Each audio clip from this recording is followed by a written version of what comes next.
was a sheep called Dolly in the 1990s, and but they practiced cloning way before that. The Nazis did, so that would throw us all off time-wise, and so it's very possible that they cloned the shroud.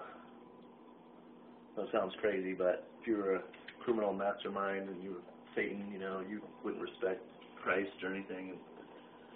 And why wouldn't you try to clone that, find the death gene, and it would be the perfect vehicle to say that you're Jesus, because you'd be able to match your DNA to the shroud.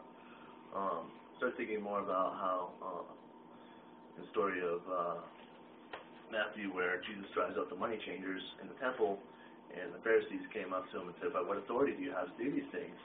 And he said, "I'll tear this temple down and I'll rebuild it in 3 days." And they thought he was talking about the temple, the building, but he was talking about his body, and he'd die, and on the third day be raised to life.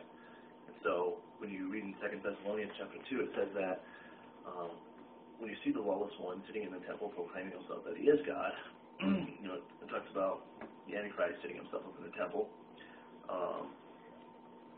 You know, most Christians would think the building, you know, the temple, but I'm just saying, what if they're talking about the temple, Christ's body? What if we're making that same mistake as Christians today, thinking it's talking about a literal building, and it's talking about Christ's body? And like I said, I know it's messed up, but that would be an abomination of desolation.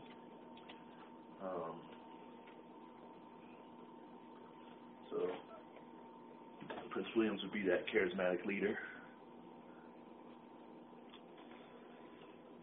who would eventually be hailed the Messiah, and then proven to be the Antichrist later on.